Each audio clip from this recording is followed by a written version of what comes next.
नमस्कार, स्वागत है आप सभी का न्यूज़ वन इंडिया देख रहे हैं आप और मैं हूं आपके साथ कृतिका। बुलेटिन की शुरुआत करते हैं। पूरे देश भर में आगामी त्योहार को लेकर लोगों में खासा उत्साह देखने को मिल रहा है, जहां हर तरफ दुकानें गुलाल, अबीर और पिचकारियों से सजकर तैयार है। तो वहीं होली और शब ए बारात पर्व को लेकर पुलिस प्रशासन भी इस वक्त मुस्तैद हो गया है। हम लगातार कोशिश कर रहे हैं कि हर जगह, हर जिले के जो अधिकारी हैं उनसे बातचीत की जाए, चर्चा की जाए कि भाई हर जिले में किस तरीके की तैयारियां हैं, पुलिस प्रशासन किस तरीके से मुस्तैद है, किस तरीके से अपराधियों को मैसेज देने का काम पुलिस के अधिकारी कर रहे हैं, इन तमाम चीज़ों को लेकर। क्योंकि होली और शब ए बारात दोनों ही पर्व एक साथ और इसको लेकर प्रशासन इस वक्त अलर्ट मोड पर है। साथ ही कोई भी व्यक्ति अफवाह ना फैलाए किसी भी प्रकार की। जो ये दोनों पर्व हैं वो शांति के साथ, सौहार्द के साथ हर कोई मनाए, इसका खास ध्यान रखा जा रहा है। पूरे उत्तर प्रदेश में हर शहर में एकदम बंदोबस्त जो है चाक चौबंद है।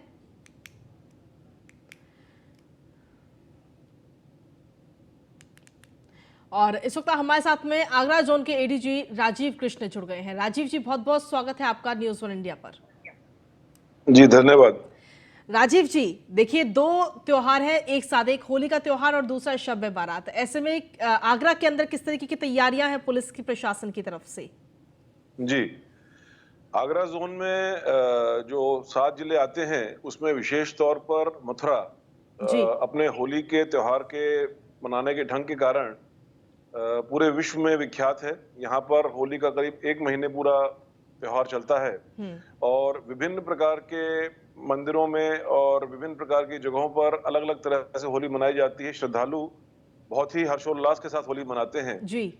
इसी क्रम में मथुरा में अभी तक लठमार होली, लड्डू मार होली, रंग भरनी एकादशी, कृष्ण जन्मभूमि पर बहुत बृहद कार्यक्रम, ये सभी कार्यक्रम बहुत ही शांति व्यवस्था के साथ और श्रद्धालुओं के विशेष तौर पर सेफ्टी और सिक्योरिटी को ध्यान में रखते हुए वहाँ व्यवस्थाएं की गई हैं और वहाँ पर सभी अभी तक के पर्व शांति से निपटे हैं। आने वाले समय में आज छोटी होली है, कल रंग की होली है, फिर 9 तारीख को वहाँ पर हुरंगा है और साथ ही साथ जैसे आपने बताया कि सभी जिलों में आज शब-ए रात का भी आयोजन किया जा रहा है। जी। तो इन्हीं सब पर्वों के मद्देनजर सभी जगह पर सुरक्षा व्यवस्था की गई है। सभी जगह पर सुरक्षा व्यवस्था पूरी तरह से अलर्ट मोड पर है। किसी भी तरह का कोई आकस्मिकता से निपटने के लिए जो इमरजेंसी हॉस्पिटल्स का और इमरजेंसी मेजर्स का पूरा इंतजाम किया गया है। शराब पीकर वाहन ना चलाए जाए, इसकी मैं आपके माध्यम से भी अपील करूंगा और ऐसे लोगों के खिलाफ सख्ती से कार्रवाई भी की जाएगी। साथ ही अवैध शराब या इस प्रकार का जो लोग इंतजाम करते हैं या बनाते हैं, उसके विरुद्ध भी सख्ती से कार्रवाई की जा रही है। मुझे पूरी आशा है कि दोनों ही त्योहार उनके जो धर्मावलंबी हैं, मतावलंबी हैं, वो उसको बहुत अच्छे से पूरी श्रद्धा के साथ और शांति के साथ मनाएंगे। जी राजीव जी, कई बार ऐसा होता है कि कुछ असामाजिक तत्व जो है वो कहीं ना कहीं जिस तरीके से त्योहार है तो ऐसे में जरूर खलल डालने की कोशिश करते हैं, तो उनके प्रति कैसी तैयारी है, क्या मैसेज देंगे उनको? उत्तर प्रदेश शासन की, हमारे माननीय मुख्यमंत्री जी की बड़ी स्पष्ट नीति है कि कानून के दायरे में रह करके जो भी लोग अपने त्योहारों को मना रहे हैं उनको पूरा सम्मान के साथ वो त्योहार मनाना चाहिए। जहां पर भी कानून का उल्लंघन होगा या असामाजिक तत्व इस प्रकार की हरकत करने का प्रयास भी करेंगे, वहां पर बहुत ही सख्ती के साथ उनसे निपटा जाएगा। जी राजीव कृष्ण जी, आजकल सोशल मीडिया का जमाना है, तो क्या सोशल मीडिया पर भी नजर रखी जा रही है, किसी प्रकार की कोई अफवाह ना फैलाने की कोशिश हो? कई बार क्योंकि ऐसा होता है कि व्हाट्सएप पे एक व्यक्ति के पास मैसेज आता है और वो फिर कई सारे ग्रुप्स में फॉरवर्ड कर देते हैं, तो क्या उस पर भी नजर रखी जा रही है? जी, यूपी पुलिस का सोशल मीडिया जो सेल्स हैं सभी डिस्ट्रिक्ट्स में बहुत एक्टिव रहते हैं। वो लगातार इन सभी सोशल मीडिया एप्लीकेशंस पर, प्लेटफॉर्म्स पर नजर बनाए रखते हैं और कहीं पर भी किसी भी प्रकार की कोई आपत्तिजनक बात आने पर उसका तत्काल उसका प्रत्युत्तर भी दिया जाता है और ऐसे व्यक्तियों के खिलाफ कानूनी कार्रवाई भी की जाती है। तो सभी सोशल मीडिया की टीम्स हमारी एक्टिव हैं और सोशल मीडिया पर किसी भी प्रकार का कोई गलत मैसेज देने पर सख्त कार्रवाई की जाएगी। शुक्रिया राजीव जी, बहुत बहुत, और साथ ही होली की भी आपको शुभकामनाएं बहुत सारी। तो जिस तरीके से हमने राजीव कृष्ण हमारे साथ जुड़े हुए थे, उन्होंने बताया कि आगरा के अंदर किस तरीके की तैयारियां हैं और क्या मैसेज जो असामाजिक तत्व हैं उनको भी मैसेज देने की कोशिश की कि अगर किसी भी प्रकार की कोई अफवाह आपने फैलाई तो आपके खिलाफ सख्त कार्रवाई की जाएगी। इसी के साथ चलिए खबरों में आगे बढ़ते हैं। बात करेंगे अब दिल्ली की, जहां पर बिहार के पूर्व मुख्यमंत्री लालू यादव से सीबीआई इस वक्त लगातार पूछताछ कर रही है। दरअसल जॉब फॉर लैंड घोटाले मामले में लालू यादव से यह पूछताछ चल रही है। कल सीबीआई बिहार के पूर्व मुख्यमंत्री और लालू यादव की पत्नी राबड़ी देवी के आवास पर पहुंची थी, जहां सीबीआई ने राबड़ी देवी से करीब 4 घंटे पूछताछ की थी।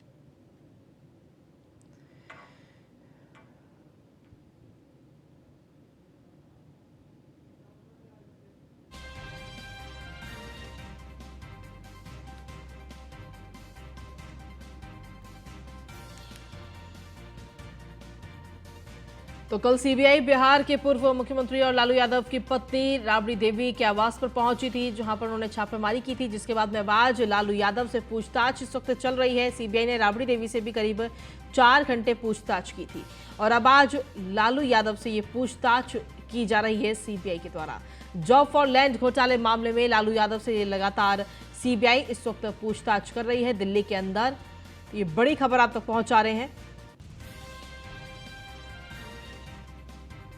लगातार सीबीआई और ईडी को लेकर के विपक्षी पार्टियां मोर्चा खोले हुए हैं और लगातार ये आरोप लगाया जाता है कि सरकार जो है वो सीबीआई और ईडी का गलत इस्तेमाल कर रही है। हालांकि सरकार की तरफ से लगातार ये पक्ष रखा गया है कि जो काम है वो सीबीआई अपना कर रही है और ईडी अपना कर रही है। जो भी व्यक्ति गलत होगा उसके खिलाफ कार्रवाई भी की जाएगी। तो फिलहाल लालू यादव से दिल्ली के अंदर पूछताछ की जा रही है। अधिक जानकारी के साथ पीयूष तिवारी हमारे संवाददाता जुड़ गए हैं, सीधा उन्हीं का रुख करते हैं। पीयूष, क्या कुछ अपडेट्स हैं आपके पास में? लालू यादव से इस वक्त पूछताछ की जा रही है और कल राबड़ी देवी से करीब 4 घंटे पूछताछ हुई थी।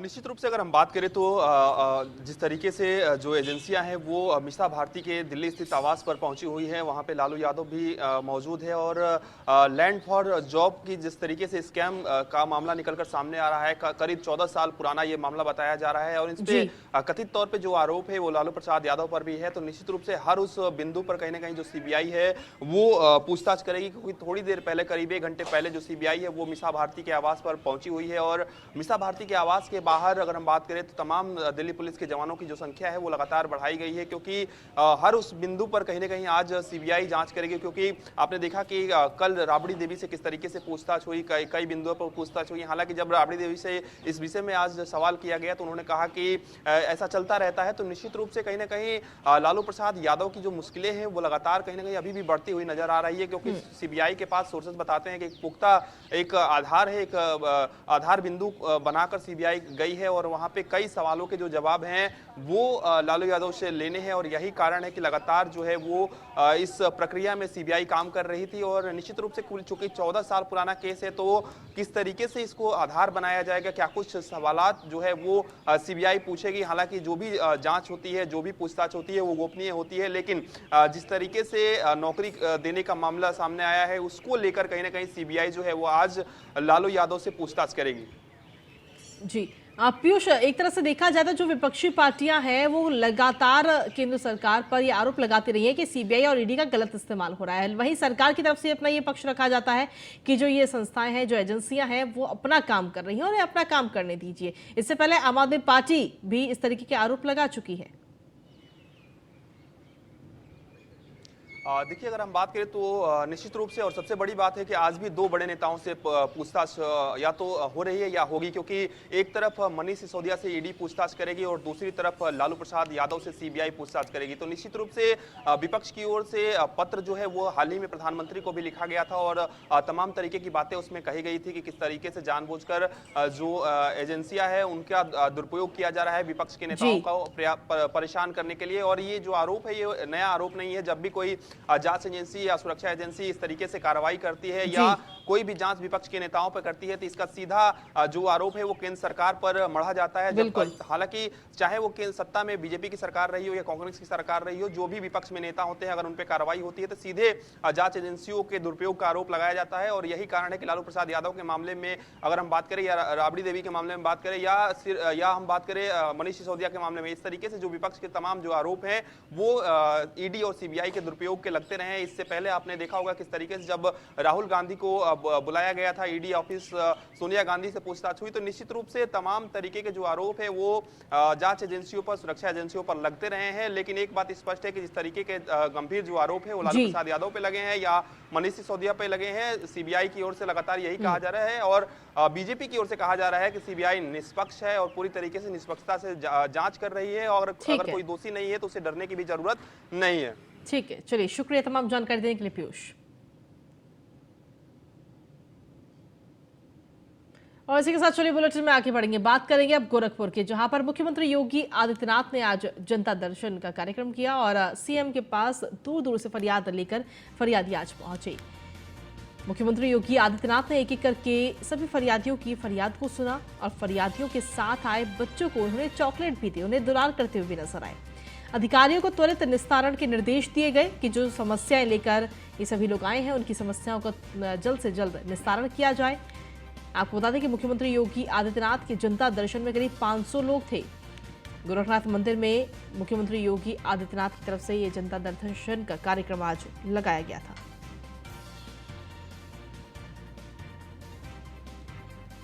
और इसी पर अधिक जानकारी देने के लिए हमारे साथ हमारे संवाददाता हरेंद्र दुबे इस वक्त जुड़ गए। हरेंद्र, क्या कुछ ताजा अपडेट है आपके पास में?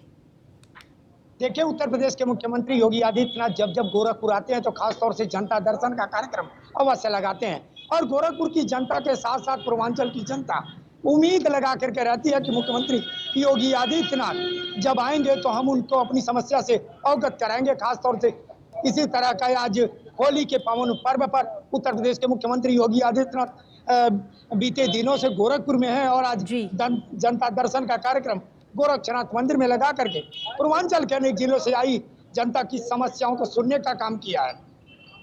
यही नहीं, आपको ये भी बता दें कि सबसे बड़ी बात रही कि जनता दर्शन के कार्यक्रम में पहुंचे महिलाएं, पुरुष और जिनके पास छोटे मासूम बच्चे थे, आज उनको लाड प्यार करते और टाफियां देते और पुचकारते हुए नजर आए उत्तर प्रदेश के मुख्यमंत्री योगी आदित्यनाथ। सबकी समस्या सुनने के बाद जो है कि संबंधित अधिकारी को दिशा निर्देश देते हैं उत्तर प्रदेश के मुख्यमंत्री योगी आदित्यनाथ। तो खास तौर से जब सांसद थे तो भी लोगों की समस्या से अवगत होते और संबंधित अधिकारी को निर्देश देते थे। आज मुख्यमंत्री हैं, सूबे के मुखिया हैं और आज भी सबकी समस्या को सुन करके और निस्तारण के लिए संबंधित अधिकारी को दिशा निर्देश देते उत्तर प्रदेश के मुख्यमंत्री आज देखे हैं। खासतौर से ये भी बता दें कि कल जिस तरह से होली का गोरखपुर में उत्सव में वो शिरकत करेंगे और गोरखपुर की जनता के साथ होली खेलेंगे तो खास तौर से मनमोहक दृश्य होगा। और सबसे बड़ी बात रही कि सुरक्षा के भी पुख्ता इंतजाम किए गए हैं। तैयारियां क्या क्या है होली के पर्व को लेकर के, क्योंकि वहां पे जो जनता है वो बेहद ही उत्साहित होगी मुख्यमंत्री के साथ इस होली पर्व को लेकर? देखिए, हमारे साथ कुछ जनता है, जनता से जानने का प्रयास करेंगे कि बिल्कुल किस तरह का उत्साह। भैया, हम आपसे जानना चाहेंगे, उत्तर प्रदेश के मुख्यमंत्री योगी आदित्यनाथ आप लोगों के बीच में होली खेलते हैं, किस तरह का महसूस करते हैं आप लोग? बहुत गर्व महसूस करते हैं। बहुत गर्व महसूस करते हैं। हमारे यूपी के योगी आदित्यनाथ जी मुख्यमंत्री हो चुके हैं और गोरखपुर शहर के लिए बहुत कुछ कर रहे हैं और हर साल वो जुलूस में आते ही आते हैं और सबके साथ होली खेलते हैं। सबके साथ। मैडम, किस तरह से आप देख रही हैं, क्योंकि आप लोगों के बीच में आते हैं, खासतौर से आते हैं, उत्साह हो जाती है, पूरे गोरखपुर में रौनक होती है। योगी आदित्यनाथ से पूरे गोरखपुर की रौनक है। रौनक है। किस तरह से आप लोग दुकानदार किस तरह से होली खेलते हैं उनके साथ? एकदम बढ़िया भव्य रूप से खेलते हैं, काफी अच्छा लगता है, एकदम आनंद आता है।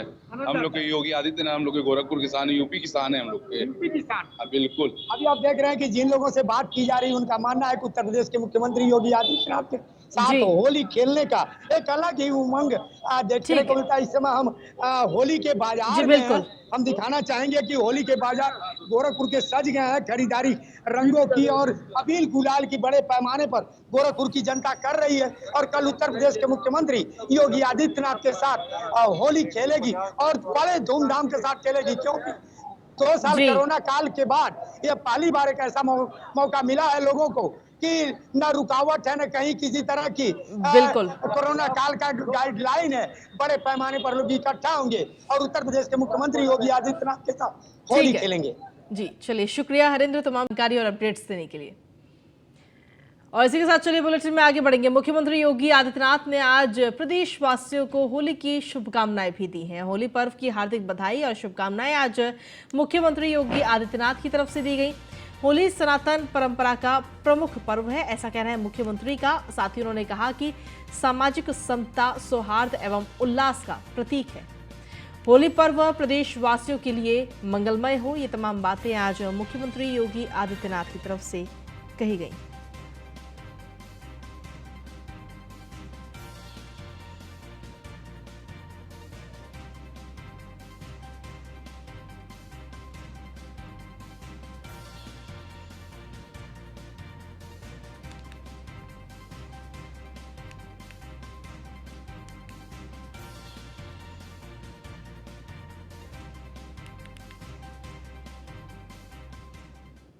वहीं उमेश पाल हत्याकांड से जुड़े इस वक्त की सबसे बड़ी खबर आप तक पहुंचा रहे हैं। उमेश पाल को पहली गोली मारने वाला उस्मान ही था।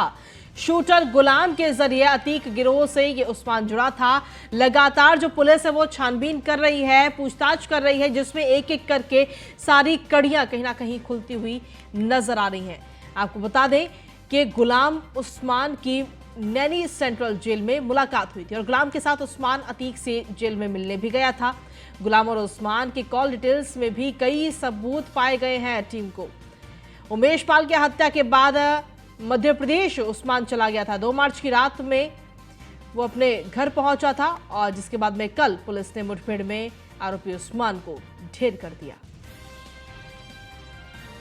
तो लगातार पुलिस जो है वो पूछताछ कर रही है और एक एक कड़ी को जोड़ने की कोशिश कर रही है।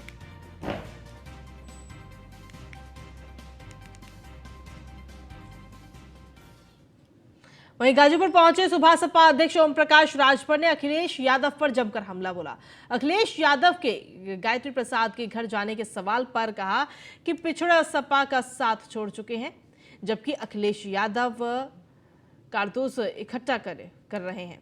ओम प्रकाश राजभर मर्धा क्षेत्र के एक्सीडेंट में मृत 2 युवकों के परिजनों से मुलाकात कर सांत्वना देने के लिए वहां पहुंचे थे। मीडिया के सवालों का जवाब देते हुए उन्होंने कहा कि आज़ादी के बाद देश में सबसे ज्यादा फैक्ट्रियां, रेलवे स्टेशन, सड़कें कांग्रेस ने बनाई हैं। साथ ही उन्होंने कहा कि कांग्रेस के नेता अपराधी पालते थे, गरीबों के वोट लूटते थे। जब से सपा बसपा बीजेपी आई, अपराधियों को टिकट मिलने लगा। अपराधियों को सियासी पार्टियां संरक्षण दे रही हैं। इसी दौरान अब्बास अंसारी के सुबह सपा विधायक होने के सवाल पर ओम प्रकाश राजभर हंसने लगे। उन्होंने कहा कि ये सरकार बुलडोजर की सरकार है, पिछली सरकार गुंडों की सरकार थी।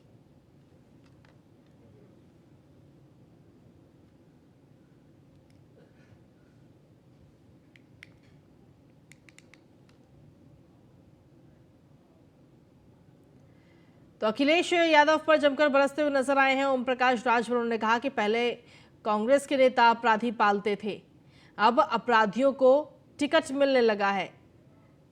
सभी पार्टियों पर हमलावर होते हुए ओम प्रकाश राजभर कहीं ना कहीं नजर आए हैं।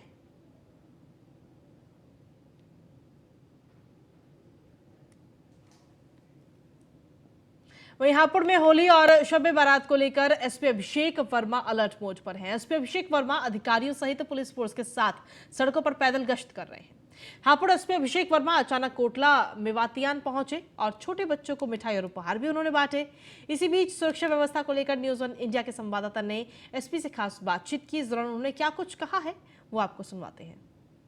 शब बारात होली का पर्व एक साथ होने के चलते हापुड़ पुलिस अलर्ट मोड पे है और वहीं हापुड़ एसपी लगातार सड़कों पर गश्त कर रहे हैं, राउंड कर रहे हैं और एक एक चीज का बारीकी से निगरानी कर रहे हैं। हालांकि अभी हापुड़ के कॉलोनी में यहाँ एसपी हापुड़ अभिषेक वर्मा ने बच्चों को मिठाइयां भी बांटी हैं और साथ भी उन्हें उपहार भी दिए हैं। आइए जानते हैं हम एसपी साहब से किस तरीके की सुरक्षा व्यवस्था है और पुलिस किस अलर्ट मोड में है। देखिए, होली और शब बारात का त्यौहार एक ही दिन लगभग पड़ रहा है और जैसा कि कल होलिका दहन, उसके बाद होली खेली जाएगी। इसको दृष्टिगत रखते हुए हमारी जनपद में लगभग 18 क्यूआरटी तैनात हैं। इसके अलावा जितनी भी हमारी एक्स्ट्रा फोर्सेस थी जो जैसे कोर्ट की सुरक्षा में जो लगी हुई थी, जिनकी अवकाश हो चुका है, उन सबको हमने रूट पे डिप्लॉय कर रखा है, फील्ड पे डिप्लॉयड है। इसके साथ हमारे अन्य विभागों के साथ भी समन्वय हमने स्थापित करके एक इंटीग्रेटेड कंट्रोल रूम बना है, जिसमें सभी विभागों के कर्मचारी 24 घंटे होली के दिन, जिस दिन त्यौहार, उस दिन मौजूद रहे। वहीं हमीरपुर पुलिस को एक बड़ी सफलता हाथ लगी। बाइक चोरी करने वाले अंतर जनपदीय गैंग के 4 सदस्यों को पुलिस ने गिरफ्तार किया है। गिरफ्तार बाइक चोरों के पास से चोरी की गई 10 बाइकें सहित अवैध असलहा भी बरामद हुआ। बाइक चोर गैंग जिले सहित आसपास के तमाम जिलों में बाइक चोरी की घटनाओं को अंजाम दे रहा था। फिलहाल पकड़े गए अभियुक्तों को पुलिस ने गिरफ्तार कर जेल भेज दिया है और मामले में आगे की जांच भी की जा रही है। हमीरपुर में थाना राड क्षेत्र में एक ये अंतर्राज्यीय बाइक वाहन चोर का गैंग को पुलिस ने गिरफ्तार किया है। इनके पास से कुल 4 अभियुक्त जो अरेस्ट हुए हैं, 10 मोटरसाइकिल इनकी निशानदेही पे बरामद हुई हैं, जिनमें से 2 मोटरसाइकिल इन्होंने झांसी जनपद से चोरी की थी और 4 मोटरसाइकिल थाना राड क्षेत्र से की थी। अन्य जो मोटरसाइकिल हैं उनकी भी पहचान की जा रही है। तो कुल 10 मोटरसाइकिल जो बरामद हुई हैं, इस क्रम में जो इन पर कार्रवाइयां हुई हैं अब तक, साथ ही इन पर गैंगस्टर एक्ट की कार्रवाई भी की जाएगी और इनकी जो भी अवैध संपत्ति है उसको भी कुर्क किया जाएगा। वहीं रायबरेली की बछरावा थाना पुलिस को देर रात उस समय बड़ी कामयाबी मिली जब गौकशी की घटना में नामजद हुए 4 आरोपियों की पुलिस से मुठभेड़ हुई, जिसमें जवाबी फायरिंग में 2 बदमाश घायल हो गए, जिन्हें इलाज के लिए सीएचसी बछरावा में भर्ती कराया गया। वहीं दोनों आरोपियों के पास से 2 तमंचे और कारतूस भी बरामद हुए। अंधेरे का लाभ उठाकर घायल बदमाशों के 2 साथी एक कार से हालांकि फरार हो गए, जिनकी पुलिस लगातार तलाश कर रही है। दिनांक 1 तारीख को गोकसी की एक घटना हुई थी, जिसके संबंध में तत्काल थाने द्वारा क्राइम नंबर 119/23 पंजीकृत किया गया था, जिसमें 4 अभियुक्त वांछित चल रहे थे। इन अभियुक्तों की गिरफ्तारी के लिए हमारी स्वाट सर्विलांस की टीम और थाने की टीम गठित की गई थी। उन टीमों के द्वारा मुखबिर के माध्यम से ये सूचना मिली कि इन चारों को लोकेशन पिछली रात को अघौरा बॉर्डर पर पाया जा रहा है। इस सूचना पर पुलिस की टीम मौके पर रवाना होकर के चारों तरफ से घेराबंदी की, अभियुक्तों को पकड़ने का प्रयास किया। अभियुक्तों ने अपनी गिरफ्तारी से बचने के लिए प्रतिरोध किया और पुलिस पर फायरिंग की। बचाव में पुलिस ने इन पे फायरिंग की, जिससे इनके पैर में गोली लगी। मौके पर 2 अभियुक्त गिरफ्तार किए गए, सलीम और इमरान। इनके पास से अवैध शस्त्र भी, 2 तमंचे और कारतूस, खोखा राउंड भी बरामद हुआ। घायल अभियुक्तों को तत्काल उपचार हेतु जिला चिकित्सालय भेज दिया गया है। अन्य जो अभियुक्त मौके से भाग गए थे, उनकी गिरफ्तारी के लिए टीमें गठित हैं। और खबरों का सिलसिला न्यूज़ इंडिया पर यूं ही लगातार जारी। एक छोटे से ब्रेक के लिए यहाँ रुकेंगे, बने रहिए हमारे साथ।